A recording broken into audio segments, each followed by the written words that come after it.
Going back to 2016, so just a couple of years ago, my next guest was told that she only had 12 months to live. This is Julie Harvey, who's from Almondsbury, and Julie was diagnosed with a brain tumour after experiencing what she described as the most severe headaches she'd ever had. Now, despite this diagnosis, Julie hasn't let anything stop her. She's gone on to complete a walking marathon, 40-mile bike ride and a triathlon, and that's just for starters. So I'm very happy to welcome you, Julie, to the show this morning. So thanks for being with us. I think I should be introducing you as some kind of fitness fanatic after that list. Have you always been into sport, or did the diagnosis kind of spur you on? I've always been into sport. I think my journey for sport started off when my friend got diagnosed with breast cancer, and we started doing walk the walks. And then the fitter I got, the more I wanted to do. And then I always had a desire to do a triathlon. And then I done that. So, and then it's sort of, the more you do, the more you can do. Yeah. And then somebody suggested that I could do more. My real passion is swimming. So somebody come up with the suggestion that I could do the River Dart, which is a 6-mile swim. Oh yeah, that's the 10-kilometre, 6 mile. It was fantastic. Got hypothermia at the end, wasn't very well, but it was worth it. Oh, that's in September, is it, when people do that? The water was cold, but I done that. And then I carried on. I done another swim, 4 miles a year after. And last year, while I was on chemo, I actually completed a 2-mile Bouncy Island swim. So it's a half. Because I couldn't train while I was on chemo. I could only train 2 weeks out of 4. So, but I was so determined, and my friend got me a place. So I carried on open water swimming during that. And yeah, probably it, sport gives me freedom. And I was so determined. Like when I done the Edinburgh walk, I did have a 6-week period where I actually got depressed, and then I went, Julie, I'm really sorry, but this is not good enough. You gave yourself a talking to. I gave myself a talking to. 6 weeks in bed, didn't want to get out of bed. And I said, come on, you need to get your act together, girl, just for the family. So after that, I trained for 9 miles for the Edinburgh walk, but I was doing it with my daughter, and she went, Mum, if you don't do this, she said, you're going to be so angry at yourself. I couldn't walk the next day, but I did it. And so I think it's just a passion within, and then the bike passion is developed probably over the last year, because when I'm out on my bike, I'm free. Nobody knows I've got cancer. Nobody knows I'm ill, and it's just freedom like I've never experienced. So I need the bike as much as it needs me. So yeah, it's sort of really carried on from there. I totally understand. A massive respect for you as well with some of these distances, and to train through chemo. I mean, that sounds phenomenally tough. You know, training for any extra distance more than what you'd usually do is hard, but when you've got that as well to contend with. Yeah, training through chemo went easy because I suffered really bad sickness. And so chemo sickness is like no other sickness, and so I knew I'd be ill for 2 weeks. But then you sort of say in your mind, like, come on, Ju, you've got to do this. So I allowed myself a week of feeling with the tablets only kicked in after 4 days. And then I had another 4 days that I felt really sick. So then I knew I couldn't train, but I trained up to the maximum I could train. And then it's sort of, I've got such determination, and I just want my girls to be really proud of me. And I think that's where it stems from. I don't want people to think, oh, she's got cancer, she's just given up. I want, like, anybody with any cancer to sort of say, look, the way to address cancer is actually to say, look, I'm going to fight you. You're not going to win. I want to do what I want to do. And so that's what's kept me going, and a load of encouragement from like my friends and family. Yeah, and we should mention your girls, they're 21 and 24. Yeah. So they can, definitely old enough to understand what to understand as much as anyone can, what you're going through, and to be there and to understand how tough you're being through all of this. Can I just go back to when you started getting these awful headaches then? This was literally it. You were someone who was fit and healthy, and then you just started getting blindingly bad headaches a couple of years ago. Yeah, I was training to do a monster race with my 2 close friends, and I just done a novice triathlon. Never really any good, but loved them. Yeah. So one evening, the headaches just came on, and they just got worse and worse. And I would describe it as a headache like you never have it before. And I said to John, I said, they're so bad. And I'm not a suicidal person, but I said, they're so bad. I just want to jump. I could have jumped off a bridge or anything just to end it. It was 3 o'clock in the morning. They were just really bad. And we thought it was a migraine. We thought, no, we couldn't. And I suggested, could it be a brain tumour? No, you know. And then they just continued, and I carried on working. I was doing activities in the nursing home, and they just got worse and worse. And we still not thinking it was anything bad. John went to Israel on business. This is your husband? Yeah, my husband. Yeah. He's been a godsend. He's so quiet, and he's just been there for me. He hasn't let me down, and he's just been so steady. And then I went to work, and I sort of didn't even tell them I was going home. I just went in and just told somebody in the office I'd had enough.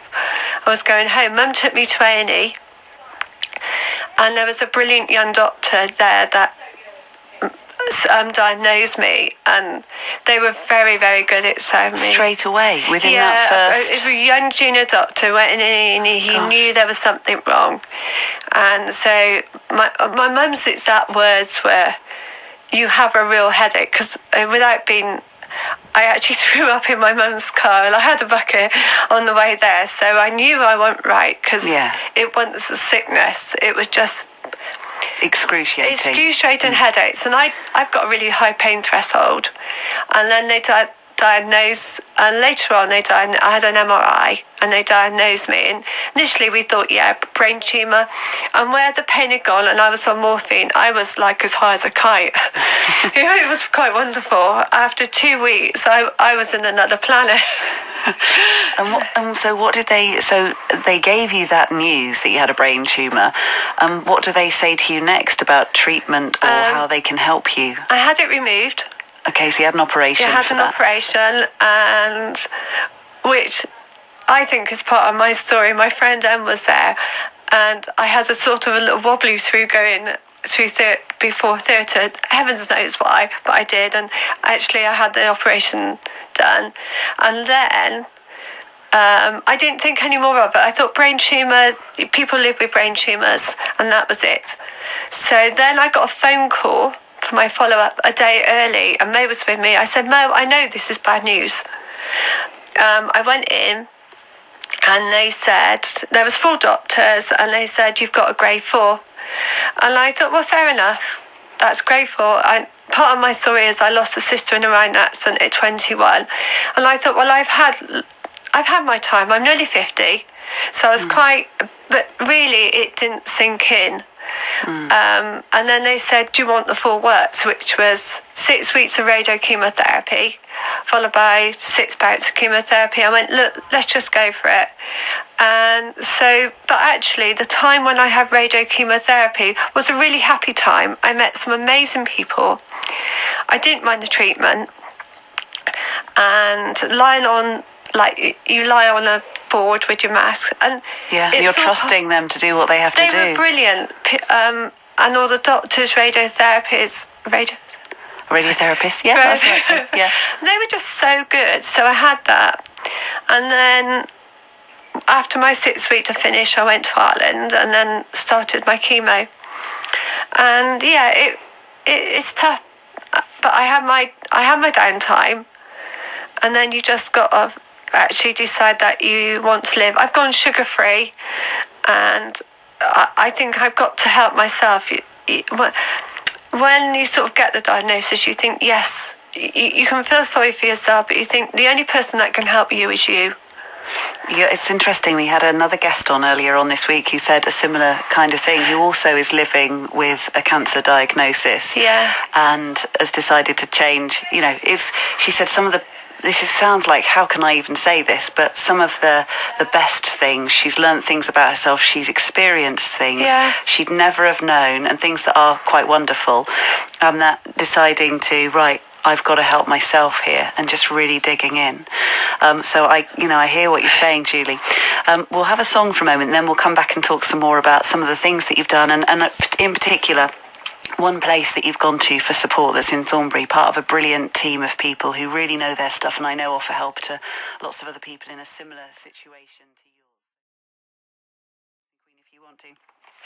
Now, Julie, let's talk about where you've managed to get some fantastic support from and bring in the work of Brain Tumour Support, this Thornbury-based charity. Tell me about them and how they've helped you.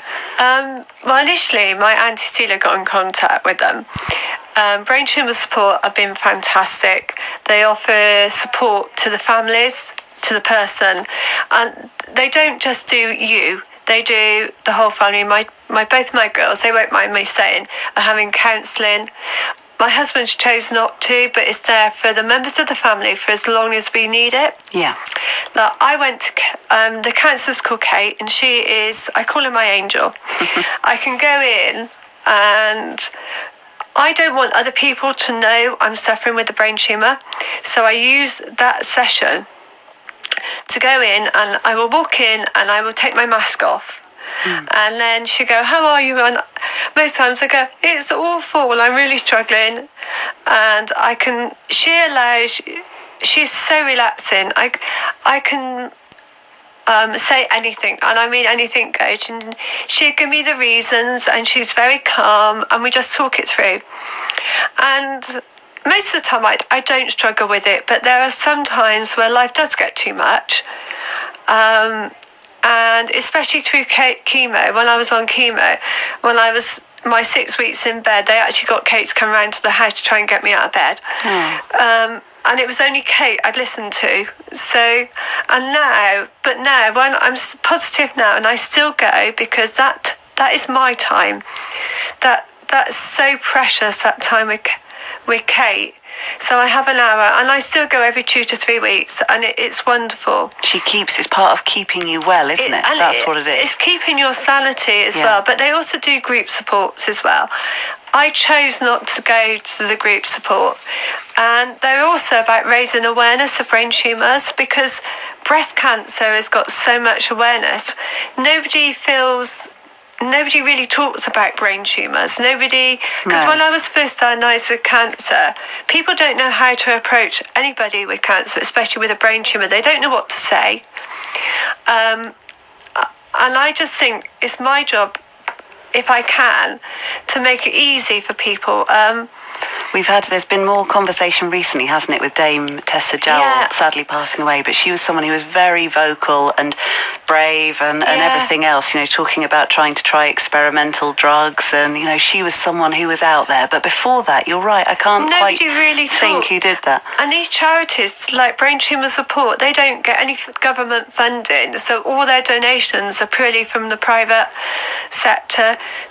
And this charity is valuable for people like me, who needs somewhere to go, who needs someone to talk to, and basically we just everybody needs a Kate, really,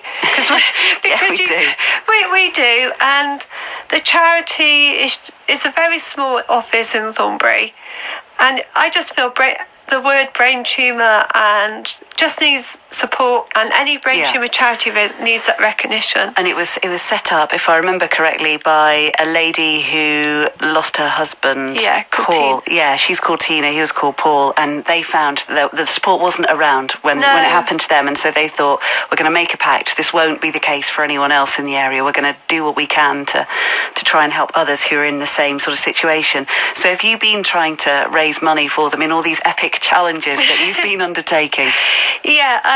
Last year we done a ball, so we raised, I can't remember totals because I do forget things quite readily. I think it was about 3,000-4,000. That's brilliant. Then this year, some of our friends who's Commodore of the Sailing Club, Adrian, over a dinner and dance, suggested we do a bike ride for them. And it was his suggestion. And then it started from there. We thought we'd get about 30 people. We had 138 people take part. And to date, we've raised about 6.5. We're getting on for £7,000. Oh, excellent. And my husband he worked very hard. We lived and lived for the bike ride for ages. But I wanted to do a bike ride because it's the bike ride that has given me my freedom. Yeah, it's what you said at the start. When you're out there on your wheels, no one knows that experience, just being out maybe in the countryside, living life right there in the moment. And I'm not ill. Yeah, totally. Have you got another challenge lined up? I did. Well, I have done something. Yesterday I was 50 and my family, I wanted to do a skydive, but they said that was a bit too much. But my family took me to an indoor skydiving centre. So I did indoor skydiving yesterday. Wow, what was that like? It was fantastic. Did you get a massive adrenaline rush? Yeah, and we zoomed all the way up to the top and zoomed back with the instructor. Oh, brilliant. Gosh, yeah. So I've done that. If my health continues, in July, I want to go to Tenby. It's called a long course weekend, and basically it's called an Iron. It's like an Ironman event, which is where you do something every day. So I'm hoping to, if I'm well enough, I'm hoping to do a mile swim one day, a 45-mile bike the next, and I've opted for the baby one, a 3-mile run the next day. Because my daughter Sally, I have to say I'm very proud, is training to do an Ironman, which is a 3-mile swim, a 112-mile bike, and a 26-mile so they can come run, with you as a bit of... That's right, and there's loads of people from the Tri Club, so I want to be part of that. Well, I hope that you are, and with all the work you're putting in, that all bodes well, doesn't it? Thank you so much for coming on, Julie, especially day after birthday as well, and fresh from doing a sort of semi-skydivey type thing. It's really nice to meet you and, hear how you're facing this, and to hear about the great support you're getting from Brain Tumour Support as well in Thornbury. So if anyone wants to find out more about their work or contribute in some kind of way, they're regularly trying to raise funds. It would make such a difference, as we hear from... Yeah, and it would make a difference to people like me, so thank you for having me. You're so welcome. All the best, and I look forward to hearing, hopefully, you, Tenby, in a long course weekend, doing things that most of us wouldn't even be trying. Nice to talk to you. It's 11:33.